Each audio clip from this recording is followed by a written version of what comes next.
नमस्कार, मैं हूं सत्यपाल और आप देख रहे हैं CWB हिंदी न्यूज। शक संवत 1946 विक्रम संवत 2081 आज आषाढ़ मास के कृष्ण पक्ष की सप्तमी तिथि और दिन शुक्रवार है। तदनुसार अंग्रेजी तारीख 28 जून सन 2024। सबसे पहले आज के मुख्य समाचार। Panipat urban cooperative bank limited Gurugram में एक क्लर्क व गार्ड के पदों पर भर्ती 8वीं पास कर सकते हैं अप्लाई। हरियाणा में पुलिस कर्मियों को माह में मिलेगा 20 दिन दैनिक भत्ता। सीएम की अध्यक्षता में हुआ ये फैसला। हरियाणा एसएससी की तरफ से ग्रुप सी के शेष पदों के लिए मांगे जाएंगे आवेदन। 20,000 पोस्ट को किया जाएगा पुनर्विज्ञापित। हरियाणा में पंचायती जमीनों के कब्जे हटाने की तैयारियां शुरू, विभाग ने जारी किए नोटिस। राहुल गांधी की क्लास के बाद हरियाणा कांग्रेस नेता चुप। भूपेंद्र हुड्डा ने सिर्फ 2 लाइन का बयान दिया, तो वहीं कुमारी शैलजा व सुरजेवाला और बीरेंद्र सिंह खामोश। 18 सितंबर को लगेगा साल का दूसरा चंद्र ग्रहण, भारत में भी देगा दिखाई। हरियाणा के इस मेडिकल कॉलेज में इस सत्र से होंगी 100 MBBS सीटों पर पढ़ाई, तैयारियां हुई पूरी।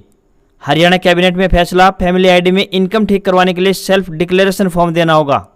भिवानी से चरखी दादरी तक के 31 किलोमीटर तक का हाईवे 32 लाख रुपए की लागत से बनेगा 4 लेन।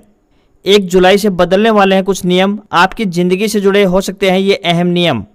हरियाणा रोडवेज में भिवानी से हरिद्वार और सालासर धाम के लिए शुरू की सीधी बस सेवा, बताएंगे टाइम टेबल पूरी अपडेट। जियो का रिचार्ज 25% तक हुआ महंगा। 239 रुपये वाला प्लान अब 299 रुपये में मिलेगा। 3 जुलाई से लागू होंगी नई दरें। हरियाणा मौसम अपडेट। दिल्ली एनसीआर में मानसून ने किया प्रवेश। 29 व 30 को भारी बारिश की संभावना जताई। रेवाड़ी से खाटू श्याम के लिए स्पेशल ट्रेन शुरू, 2 से 31 जुलाई के बीच चलेगी। जंक्शन से 11:40 पर होगी रवाना। और 10 साल बाद इंडिया T20 वर्ल्ड कप के फाइनल में पहुंचा। इंग्लैंड को 68 रन से हराया। 2022 के सेमीफाइनल की हार का बदला पूरा। और अब खबरें विस्तार से। बीते 24 घंटे के दौरान हरियाणा के कई इलाकों में बारिश देखने को मिली है। अंबाला, हिसार, करनाल, भिवानी, गुरुग्राम, जींद, पानीपत, रेवाड़ी और सोनीपत जिले में बारिश से मौसम सुहावना हो गया है। प्रदेश के 12 जिलों में लगातार आसमान में बादल देखने को मिल रहे हैं। साथ ही कहीं कहीं हल्की बूंदाबांदी भी देखने को मिली है। इसी बीच मौसम विभाग द्वारा बारिश को लेकर अलर्ट जारी किया गया है। विभाग से प्राप्त जानकारी के अनुसार बता दें कि प्रदेश में आज और कल यानी 30 जून को भी प्रदेश के कई इलाकों में तेज बारिश की संभावना जताई गई है। अनुमान है कि अगले 3 दिनों में मानसून प्रदेश में दाखिल हो जाएगा। साथ ही यदि सब कुछ ठीक ठाक रहा तो अगले 3 से 4 दिनों में मानसून आगे बढ़ जाएगा, क्योंकि इसके लिए परिस्थितियां अनुकूल बताई जा रही हैं। वहीं 1 से 3 जुलाई को कई स्थानों पर हल्की से लेकर मध्यम बारिश होने की संभावना जताई गई है। Panipat urban cooperative bank limited Gurugram में क्लर्क व गार्ड के पदों पर भर्ती के लिए आवेदन मांगे गए हैं। ये भर्ती संविदा आधार पर की जा रही है। पुरुष या महिला जो भी उम्मीदवार इच्छुक हैं, वे अपने आवेदन भारतीय डाक के माध्यम से भेज सकते हैं। आवेदन करने की आखिरी तारीख 29 जून 2024 है। क्लर्क कम कैशियर व फील्ड सुपरवाइजर के पदों के लिए उम्मीदवार का BCom होना पास जरूरी है तथा उसे बैंकिंग या NBFC या फिर बीमा क्षेत्र में कम से कम 2 साल का कार्य अनुभव होना चाहिए। Guard come driver with arms आवेदक 8वीं पास होनी चाहिए तथा उसके पास ड्राइविंग व शस्त्र लाइसेंस तथा गन होनी चाहिए। भूतपूर्व सैनिकों को इसमें वरीयता दी जाएगी। न्यूनतम आयु 18 वर्ष और अधिकतम आयु 42 वर्ष तय की गई है। हरियाणा के सीएम नायब सैनी की अध्यक्षता में चंडीगढ़ में हुई मंत्रिमंडल की बैठक में कई बड़े फैसलों पर मुहर लगाई गई है। इस बैठक में कुल 19 एजेंडे रखे गए थे। सभी एजेंडों को कैबिनेट की मंजूरी मिल गई है। बैठक में सिरसा में पवित्र स्थल गुरुद्वारा चीला साहब, जहां गुरु नानक देव जी आए थे, उस भूमि का मालिकाना हक अब गुरुद्वारा कमेटी को देने का फैसला लिया गया है। गुरुद्वारा की 70 कनाल 7 मरला जमीन गुरुद्वारा को दी जाएगी। रेवेन्यू डिपार्टमेंट की इस जमीन को गुरुद्वारा के नाम पर ट्रांसफर किया जाएगा। कैबिनेट मीटिंग में स्टाम्प विक्रेताओं को फायदा पहुंचाते हुए फैसला लिया गया है कि 10,000 स्टाम्प की पावर खत्म करके उसे 20,000 स्टाम्प कर दिया गया है। इससे स्टाम्प विक्रेता 20,000 तक के स्टाम्प बेच सकेंगे। बता दें कि ई स्टाम्प आने से स्टाम्प विक्रेताओं की रोजी रोटी पर संकट खड़ा हो गया था। ऐसे में सरकार के इस फैसले से प्रभावित स्टाम्प वेंडर्स को फायदा पहुंचेगा। एक अन्य फैसले की बात करें तो पहले पुलिस कर्मियों को 10 दिन का भत्ता दिया जाता था, अब इसे बढ़ाकर 20 दिन का भत्ता दिया गया है। पुलिस कर्मी ज्यादा दिन तक बाहर रहकर अच्छी तरह से जाँच कर पाएंगे। साथ ही किसान बिजली के स्वैच्छिक लोड बढ़ाने के लिए 1 से लेकर 15 जुलाई तक ट्यूबवेल का स्वैच्छिक लोड बढ़ा सकते हैं। जिन किसानों ने 31 दिसंबर 2023 तक ट्यूबवेल कनेक्शन के लिए आवेदन किया है, उनके लिए भी पोर्टल खोला जाएगा। और साथ ही मेडिकल कॉलेज में डेंटल और नर्सिंग कॉलेज बनकर तैयार हो गए हैं, उनमें अनुबंध आधार पर जल्दी खाली पदों पर भर्ती की जाएगी।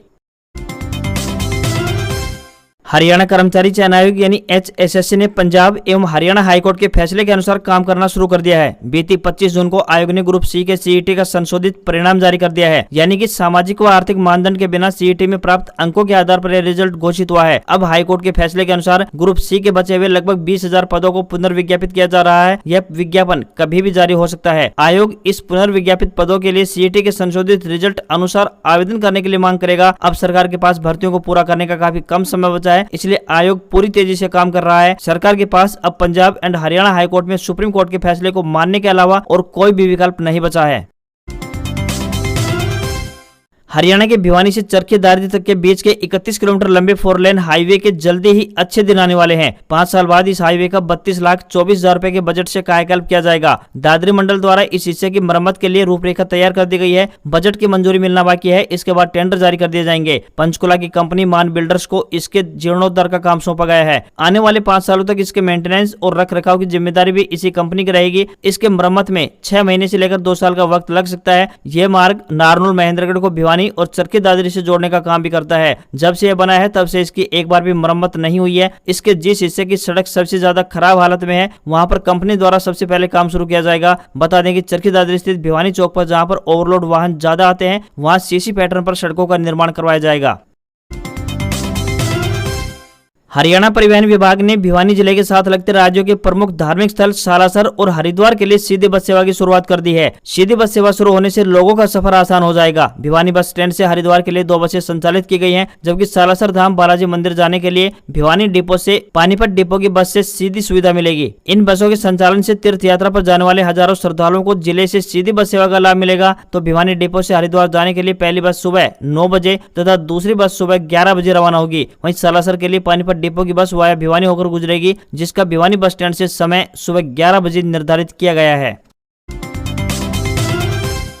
कुछ ही दिनों बाद जुलाई का महीना शुरू होने वाला है। 1 तारीख से कई नियम बदलने वाले हैं, जिनका सीधा असर आपके ऊपर पड़ने वाला है। इनमें पेटीएम SBI क्रेडिट कार्ड से जुड़े हुए कुछ नियमों सहित अन्य नियम भी शामिल हैं, जो आपकी जेब पर सीधे तौर पर प्रभाव डालने का काम करेंगे। 1 जुलाई 2024 से ICICI बैंक ने क्रेडिट कार्ड सर्विसेज में बदलाव करने की घोषणा कर दी है। बैंक द्वारा emerald private metal credit card को छोड़कर सभी कार्ड रिप्लेसमेंट फीस को बढ़ा दिया है। पहले जो फीस 100 रुपए लगती थी, अब उसे 200 रुपए कर दिया गया है। एक और बदलाव की बात करें तो पेटीएम पेमेंट्स बैंक की तरफ से किया जाने वाला है। दरअसल 20 जुलाई 2024 को जिन खातों में जीरो बैलेंस होगा, जिन्होंने पिछले 1 साल से ज्यादा समय से कोई लेन देन नहीं किया होगा, ऐसे निष्क्रिय वॉलेट को बंद कर दिया जाएगा। रुपए प्लेटिनम डेबिट कार्ड के सभी वेरिएंट के लिए पंजाब नेशनल बैंक द्वारा लॉन्च एक्सेस प्रोग्राम में बदलाव किया है। इसमें हर तिमाही एक घरेलू हवाई अड्डा या रेलवे लॉन्च एक्सेस और हर साल 2 इंटरनेशनल एयरपोर्ट लॉन्च एक्सेस शामिल किए गए हैं। बदले गए नियम 1 जुलाई 2024 से प्रभावित होंगे। बता दें कि RBI बैंक को आदेश दे चुके हैं कि 1 जुलाई 2024 से सभी क्रेडिट कार्ड की पेमेंट भारत बिल पेमेंट प्रणाली के माध्यम से होनी सुनिश्चित की जाए। इसका असर फोन पे, क्रेडिट बिल डेस्क और इन्फीबीम एवेन्यूज जैसे प्लेटफॉर्म पर पड़ने वाला है।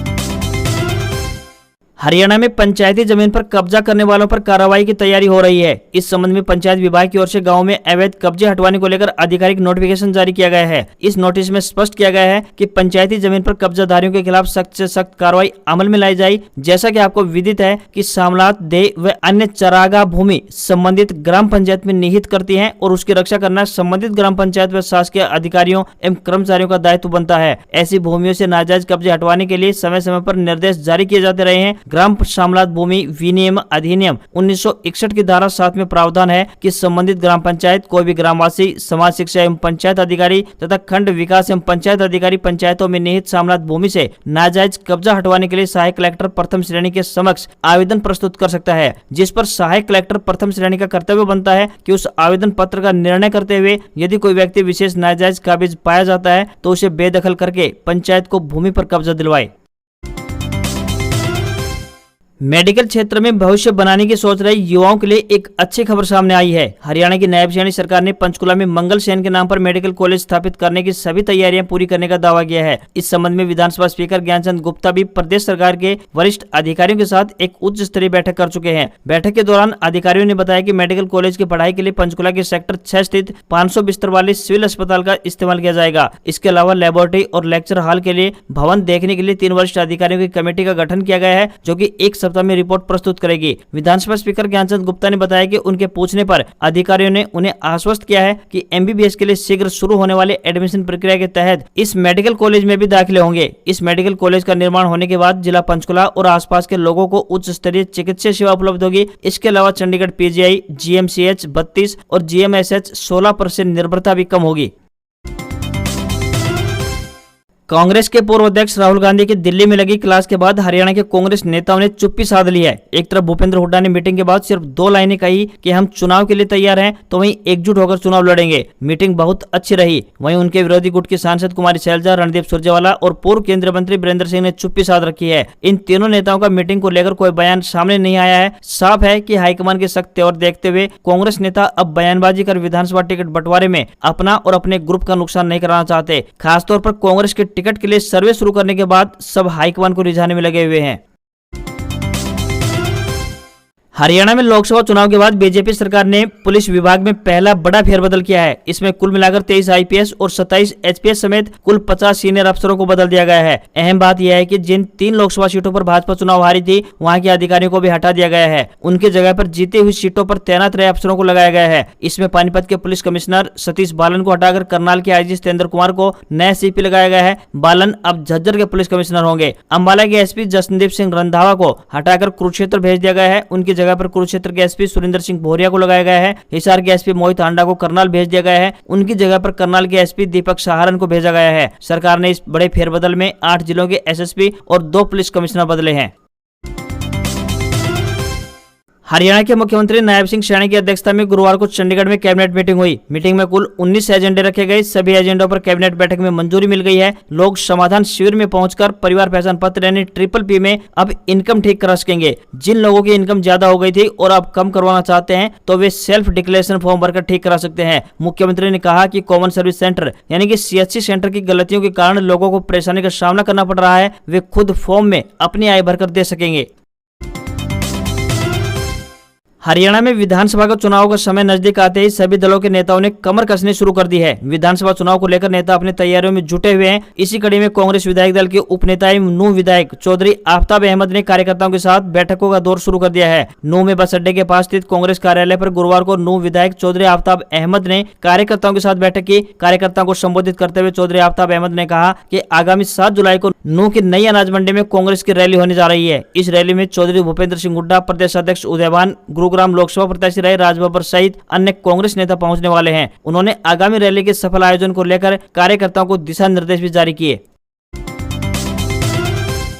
10 साल बाद team India T20 world cup के फाइनल में पहुंच गई है। भारतीय टीम ने तीसरी बार फाइनल में जगह बनाई है। भारत ने डिफेंडिंग चैंपियन इंग्लैंड को 68 रन से मात दी। इसी के साथ रोहित शर्मा की कप्तानी वाली टीम ने साल 2022 के T20 वर्ल्ड कप की हार का बदला भी पूरा कर लिया। टीम पिछली बार साल 2014 के फाइनल में पहुंची थी। गयाना के प्रोविडेंट स्टेडियम में इंग्लैंड के कप्तान जोश बटलर ने टॉस जीतकर गेंदबाजी चुनी, तो टीम इंडिया ने रोहित शर्मा की 50 के सहारे इंग्लैंड को 172 रन का टारगेट दिया। फिर कुलदीप और अक्षर की गेंदबाजी के दम पर इंग्लिश टीम को 16.4 ओवर में 103 रन पर समेट दिया। कुलदीप यादव और अक्षर पटेल ने मिलकर 6 बैटर्स को पेविलियन भेजा। जसप्रीत बुमराह ने फिल शॉल्ट और जोफ्रा आर्चर को आउट किया, तो वहीं 2 बैटर रन आउट हुए। फाइनल मुकाबला शनिवार 29 जून को बारबाडोस के मैदान पर रात 8 बजे दक्षिण अफ्रीका वर्सेस भारत के बीच खेला जाएगा।